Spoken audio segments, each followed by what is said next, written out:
Η Έλενα, βγαίνοντας από την επίσκεψη που είχε από τον γυναικολόγο του νοσοκομείου, είχε χάσει την γη κάτω από τα πόδια της. Απεγνωσμένη ότι η ζωή της είχε τελειώσει, η κοπέλα έφτασε στο πλησιέστερο παγκάκι και ξέσπασε σε κλάματα γιατί θεώρησε το πόσο άδικη είναι η ζωή μαζί της. Μέχρι πρόσφατα ήταν μία ανέμελη φοιτήτρια και τώρα είναι η ίδια μελλοντική μητέρα 3 παιδιών. Ναι, 3 παιδιών. Το ανακάλυψε αυτό σε ένα πρόσφατο υπερηχογράφημα. Όταν ο γιατρός της είπε ότι θα κάνει τρίδημα, η Έλενα δεν το πίστευε. Νόμιζε πως ο γιατρός της κάνει ένα αστείο. Όταν όμως της γύρισε την οθόνη, «Ορίστε, δες το και μόνη σου. Κοίταξε μία καρδιά εδώ, να η δεύτερη και εδώ είναι η τρίτη». Η Έλενα ήταν σε απόγνωση. Δεν ήταν καν έτοιμη για ένα παιδί και μάλιστα τώρα για 3. Φρικαρισμένη, σκεφτόταν πώς θα το πει αυτό στη γιαγιά της, που δεν μπόρεσε να χωνέψει την εγκυμοσύνη της όταν το έμαθε, επειδή ζούσαν μαζί και ήταν δύσκολο να τα βγάλουν με την σύνταξή της. Έκλαιγε με λυγμούς. Ήθελε κάποιος να την αγκαλιάσει και να την παρηγορήσει και να την λυπηθεί. Δυστυχώς όμως, ερχόμενη στον εαυτό της, κατάλαβε ότι τα πράγματα δεν θα αλλάξουν. Το κορίτσι έκανε σχέδια όπως οι περισσότεροι νέοι για ένα καλό μέλλον, με μια καλή δουλειά και καλές αποδοχές. Όλα αυτά όμως τελείωσαν. Προσπαθούσε να καθησυχάσει τον εαυτό της, όμως δύσκολα. Σκεφτόμενη τα προηγούμενα χρόνια που πέρναγε ξένιαστα, θυμάται πως γνώρισε τον Κώστα. Έξω από το γραφείο του διευθυντή, έπεσαν ο ένας πάνω στον άλλον. Της έπεσαν τα βιβλία. Ο Κώστας την βοήθησε να τα μαζέψει. Όλα έγιναν σαν τα ωραία παραμύθια. Έτσι ξεκίνησε η γνωριμία τους. Ο Κώστας στο τελευταίο έτος του πανεπιστημίου και η Έλενα στο πρώτο. Στον ίδιο κλάδο και οι δύο βρήκαν πολλά κοινά ενδιαφέροντα μεταξύ τους. Ο νεαρός, εκμεταλλευόμενος τον ενθουσιασμό της νεαρής, έγινε πιο τολμηρός και την προσκάλεσε στο σπίτι του και αυτή συμφώνησε. Ο έρωτάς της ήταν κεραυνοβόλος. Η Έλενα τον ερωτεύτηκε πολύ. Οι φήμες όμως για τον Κώστα δεν ήταν καλές. Έπαιζε με τα κορίτσια, τα αποπλανούσε και μετά τα άφηνε. Όμως για την Έλενα ήταν δύσκολο να το μάθει εγκαίρος, σαν πρωτοετής δεν είχε φίλους. Ήταν πολύ συγκρατημένο κορίτσι, δεν του δινόταν και αυτό τον εκνεύριζε περισσότερο. Ο Κώστας διαβεβαίωνε την Έλενα ότι δεν τον ένοιαζε τίποτα παρά μόνο η αγάπη που είχαν μεταξύ τους. Και όχι για να την ατιμήσει και μετά να την αφήσει όπως αυτή του έλεγε. Ήξερε πολύ καλά την ιστορία της ίδιας της μητέρας της, η οποία την γέννησε χωρίς να ξέρει από ποιον και στη συνέχεια την άφησε στη μητέρα της να την μεγαλώσει. Η γιαγιά της το επενθύμιζε συνεχώς να μην κάνει το ίδιο λάθος, γιατί γνώριζε ότι έβγαινε με τον Κώστα, ο οποίος δεν της εμπνέει εμπιστοσύνη. «Μην τυχόν μου φέρεις και εσύ κανένα κουτσούβελο σαν τη μαμά σου. Δεν έχω πλέον δυνάμεις να μεγαλώνω άλλο παιδί. Πρώτα να τελειώσεις τις σπουδές σου και έπειτα να σκεφτείς την οικογένεια», της έλεγε συνέχεια η γιαγιά. «Εμείς είμαστε διαφορετικοί, γιαγιά, αγαπιόμαστε. Όπου να είναι θα μου κάνει πρόταση γάμου, θα δεις». «Δεν μου αρέσει καθόλου ο Κώστας, το διαισθάνεται η καρδιά μου». Το κορίτσι δεν ήθελε να ακούσει τα λεγόμενα της γιαγιάς, γιατί ήταν πεπισμένη ότι αυτή διαφέρει. Ένα μεσημέρι ο Κώστας περιμένει να σχολάσει η Έλενα από το πανεπιστήμιο. Όταν ειδωθήκανε, το κορίτσι χάρηκε γιατί δεν το συνήθιζε ο Κώστας. «Άκου, μικρή μου πριγκιπέσα, σήμερα θέλω να πάμε μαζί σε ένα πάρτι που οργανώνει ο φίλος μου για το καλορίζικο του πτυχίου που πήρε». «Μα είμαστε σε εξεταστική περίοδο, πρέπει να διαβάσω». «Έλα, σε παρακαλώ, θα είναι βαρετά χωρίς εσένα και αν δεν πάω θα στεναχωρηθεί». Ο Πάρης ήταν ο καλύτερος φίλος του Κώστα.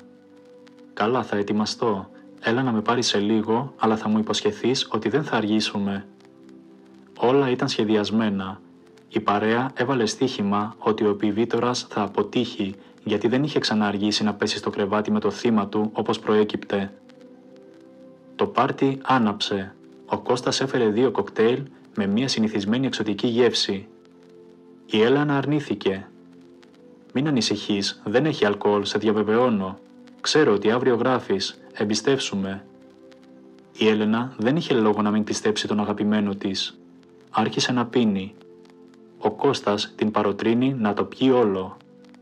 Όσο περνούσαν τα λεπτά, η Έλενα άρχισε να χαλαρώνει και μία ζαλάδα με μία διάθεση περίεργη να την κυριεύει.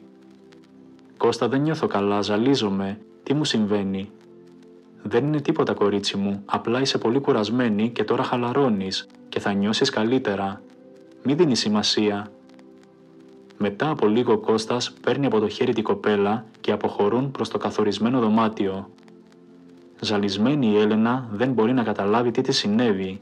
Είχε ακόμα τις αισθήσεις όταν ο Κώστας άρχισε να της βγάζει τα ρούχα, αλλά η ίδια αδυνατούσε να αντιδράσει. Λίγο πριν το ξημέρωμα, η Έλενα πετάχτηκε από το κρεβάτι πλήρης πλέον νηφάλια. Κατάλαβε τι είχε συμβεί το βράδυ και άρχισε όσο πιο γρήγορα μπορούσε να ντύνεται. Ο Κώστας ξυπνάει από το μουρμουριτό και τον πανικό της κοπέλας. «Τι έπαθες, δεν σου άρεσε, μα ήταν όλα τέλεια». «Κώστα, δεν το πιστεύω πως το έκανες αυτό. Μόλις ήπια το ποτό, άρχισα να χάνω τον έλεγχο. Σε πίστεψα, ήθελα να φυλαχτώ μαζί σου μέχρι τον γάμο. Και τώρα τι θα κάνω?»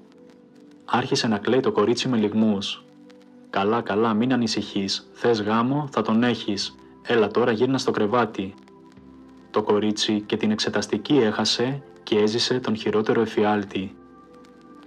Γυρίζοντας από το πάρτι, προσπάθησε να μπει τόσο διακριτικά ώστε να μην την πάρει χαμπάρι η γιαγιά της. Μία δυνατή φωνή. «Πού νομίζεις ότι πας, σε άκουσα, γιατί θες να κρυφτείς? Έλα, πες μου που ήσουν, γιατί άργησες να έρθεις σπίτι?» Η Έλενα κάθισε στον καναπέ με τη γιαγιά της και είπε ακριβώς όλα όσα της είχαν συμβεί το βράδυ. «Μάλιστα, το κάθαρμα, τον ξεδιάνθρωπο, σαν να το ήξερα, δεν του είχα καθόλου εμπιστοσύνη. Πόσες φορές σου έλεγα να προσέχεις, να μην πίνεις κάτι που δεν γνωρίζεις, και τώρα να δούμε τι θα γίνει». «Μα γιαγιά, ο Κώστας είπε πως θα με παντρευτεί. Είπε να αρχίσω από τώρα τις ετοιμασίες. Σε λίγο θα έχουμε χαρές». «Αχ, Έλενα, μάλλον σε κορόιδεψε, τίποτα δεν θα γίνει». Τελικά ο χρόνος έδειξε. Η γιαγιά είχε δίκαιο. Ο Κώστας άρχισε να αποφεύγει το κορίτσι. Ούτε στα τηλεφωνήματα δεν απαντούσε. Το κορίτσι δεν ήξερε τι να κάνει. Αποφάσισε να τον παρακολουθήσει. «Καλησπέρα, Κώστα. Τι συμβαίνει, δεν απαντάς στα τηλεφωνήματά μου, χάθηκες?» Η Έλενα προσπαθούσε να συγκρατηθεί, να μιλήσει ήρεμα, όμως από την φωνή της φαινόταν η ανησυχία της. «Βρε καλώς το κορίτσι μου. Ξέρεις, τώρα έχω τρεχάματα και πολλά διαβάσματα. Πρέπει να πάρω το πτυχίο μου, να βρω και μια καλή δουλειά. Τώρα για γάμους και υποσχέσεις θα μιλάμε. Ας το αναλάβουμε, καταλαβαίνεις. Τώρα πρέπει να τελειώσω τις σπουδές μου. Άλλωστε και η μητέρα μου είναι αντίθετη με αυτόν τον γάμο. Είναι νωρίς ακόμα. Και εφόσον ζω μαζί της, πρέπει να κάνω ό,τι μου λέει. Συγχώρα με, αλλά νομίζω ότι ούτε εσύ είσαι έτοιμη για γάμο. Είσαι μόλις 17 με 18 χρονών. Ας περιμένουμε λίγο να μεγαλώσουμε και τα ξαναλέμε σε λίγα χρονάκια». Η Έλενα άρχισε να ανεβάζει τον τόνο της φωνής της. «Μα τι κάθαρμα που είσαι. Με χρησιμοποίησες, με κορόιδεψες. Ντροπή σου, όλα ήταν ψέματα». Ο Κώστας προσπαθούσε να ηρεμήσει την Έλενα για να μην την ακούσουν οι περαστικοί. «Να σου πω, εσύ πρέπει να με ευχαριστήσεις. Ίσως τώρα γίνεις πιο ζωντανή και απελευθερωμένη, αλλιώς ήσουν σαν καλόγρια. Τα σύγχρονα κορίτσια δεν συμπεριφέρονται έτσι πια. Σε γενικές γραμμές ήμουν κύριος μαζί σου και τώρα αντίο». Η Έλενα δεν μπορούσε να το πιστέψει ότι για αυτό που φοβόταν η γιαγιά της και την προειδοποιούσε μία ζωή, τελικά έγινε με τον άσχημο τρόπο. Ξαφνικά η κοπέλα συνειδητοποίησε ότι είναι εδώ και μία ώρα έξω και κοντά στο νοσοκομείο. «Μα τι κάνω εδώ, η γιαγιά μου με περιμένει σπίτι, σίγουρα θα ανησυχεί». Η γιαγιά ήταν πιο ήρεμη από ποτέ. «Μάλιστα, ώστε 3 είναι τα αγγελούδια μου. Τι να κάνουμε, δεν πειράζει. Ο Θεός έδωσε τα 3 παιδάκια. Ο Θεός θα μας δώσει και την πρίκα τους. Εκεί που θα μεγαλώναμε ένα παιδί, θα μεγαλώσουμε 3 τώρα». Η γλυκιά γιαγιούλα είδε πόσο στεναχωρημένη ήταν η Έλενα, γι' αυτό και δεν είπε τίποτα. Δεν ήθελε να το κάνει αυτό, ώστε να μην βαραίνει κι άλλο την καρδιά της. Ειδικά τώρα που είναι έγκυος, δεν επιτρέπεται να στεναχωριέται καθόλου. Παρά την δύσκολη εγκυμοσύνη που είχε το κορίτσι, δεν παράτησε τις σπουδές της. Πήρε το δίπλωμά της. Γέννησε υγιέστατα 2 αγοράκια και 1 κορίτσι. Η Έλενα συνέχισε την πρακτική της. ήταν πολύ πιεσμένη και κουρασμένη, γιατί έπρεπε να τα καταφέρει όλα, εφόσον δεν υπήρχε άλλη διέξοδος. Πολλές φορές έπρεπε να πάει και στην βραδινή δουλειά. Υπήρχαν πολλά έξοδα. Η γιαγιά από τη μεριά της έπρεπε να φροντίζει τα παιδάκια. Κουραζόταν πολύ, είχε και μία ηλικία η καημένη. Έκανε ό,τι μπορούσε να τα βγάλει πέρα. Εκείνη τη μέρα γυρνώντας από την δουλειά, η Έλενα δεν βρίσκει κανέναν σπίτι. Αγχωμένη μες στον πανικό, σκέφτεται τι να είχε γίνει. Η κυρία Σοφία, η γειτόνισσα που έμενε απέναντι, έτρεξε βιαστικά να προλάβει λέγοντας: «Μην ανησυχείς, η γιαγιά σου δεν αισθάνθηκε καλά και κάλεσα ασθενοφόρο να την πάρει. Και τα 3 μικρούλια είναι στο σπίτι μου, είναι ταισμένα και τώρα παίζουν». «Κυρία Σοφία, σας ευχαριστώ πάρα πολύ». Το κορίτσι αγκάλιασε τη γειτόνισσα και τη ζήτησε μία χάρη ακόμα. «Σας παρακαλώ, μπορείτε να τα κρατήσετε λίγο ακόμα να πεταχτώ στο νοσοκομείο να δω πως είναι η γιαγιά?» «Φυσικά, κορίτσι μου, πήγαινε». Φτάνοντας στο νοσοκομείο, δυστυχώς δεν την άφησα να μπει, αλλά μπόρεσε να μιλήσει με την γιαγιά της τηλεφωνικώς. Η γιαγιά την καθησύχαζε, είπε πως όλα είναι καλά, λίγο κουρασμένη, αλλά θα συνέλθει. Η Έλενα άργησε να επιστρέψει σπίτι, τα μωρά της είχαν ήδη κοιμηθεί. «Δεν ξέρω πώς να σας ευχαριστήσω, αν δεν είχα και εσάς τι θα έκανα?» «Μην ανησυχείς, κορίτσι μου, τώρα που η γιαγιά είναι στο νοσοκομείο θα σε βοηθήσω εγώ με τα μικρούλια σου. Είναι εδώ και ο ανιψιός μου, ο Αντώνης, και θα σε βοηθήσει να μεταφέρεις τα παιδιά στο σπίτι σου».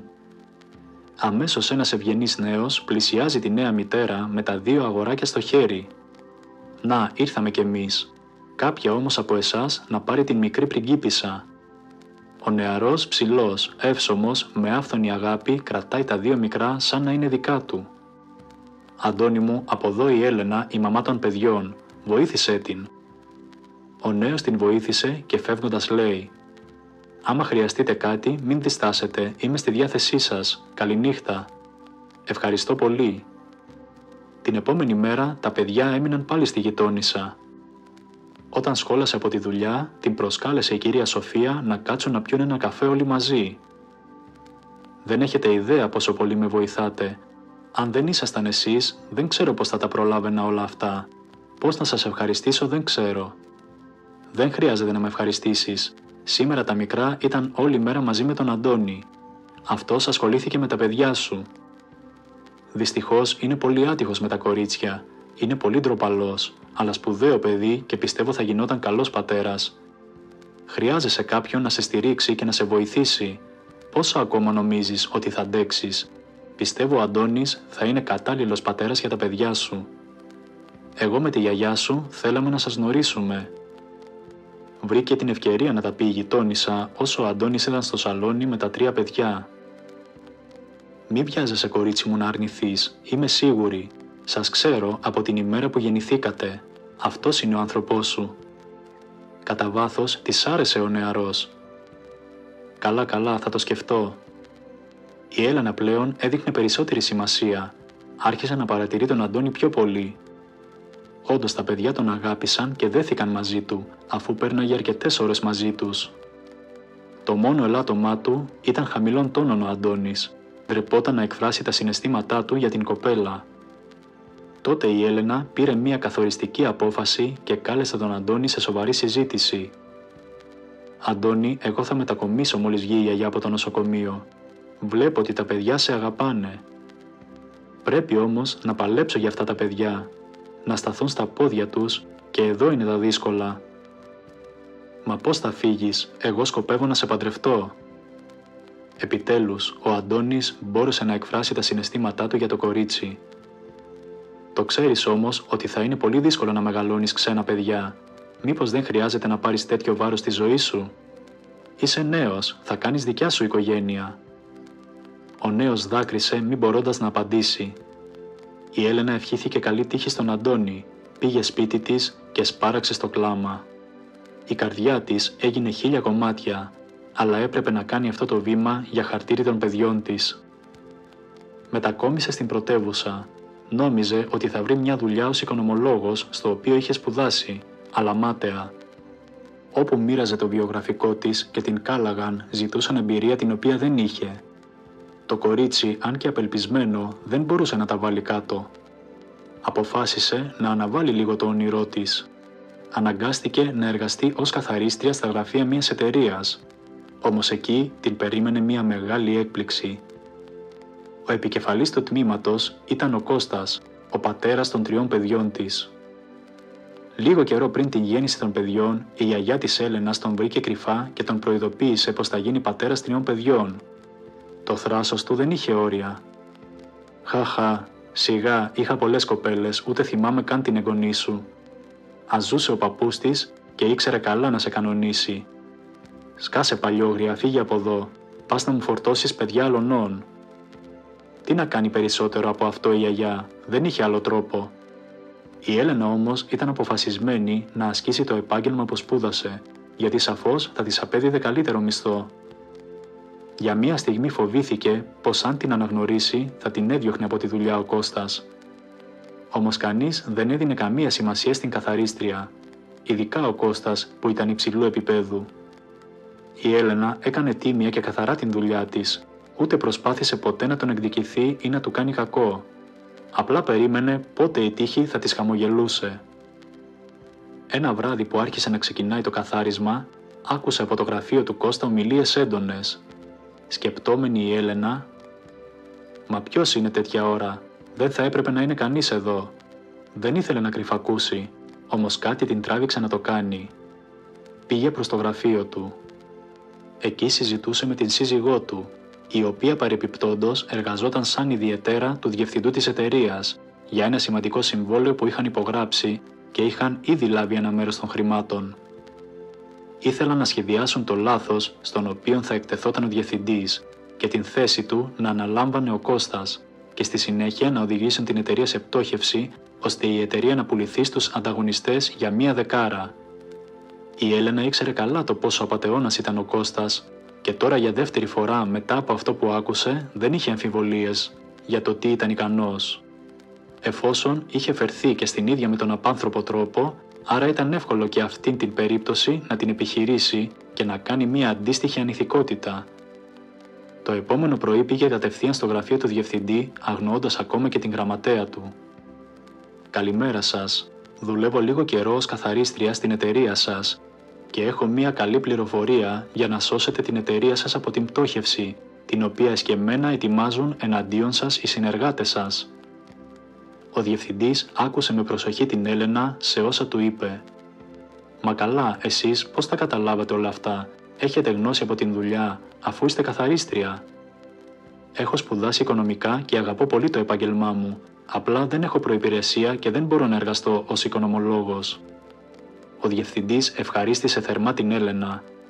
Ενεργοποίησε έναν μηχανισμό στον οποίο ανακάλυψε ότι όντως το συγκεκριμένο ζευγάρι ήθελε να επιφέρει πλήγμα στην εταιρεία και αυτόν τον ίδιον.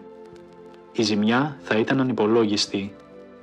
Ο διευθυντής κάλεσε στο γραφείο του την Έλενα για να την ενημερώσει ότι από αύριο το πρωί θα έρθετε κομψά ντυμένοι να με βρείτε, σας περιμένει μία έκπληξη.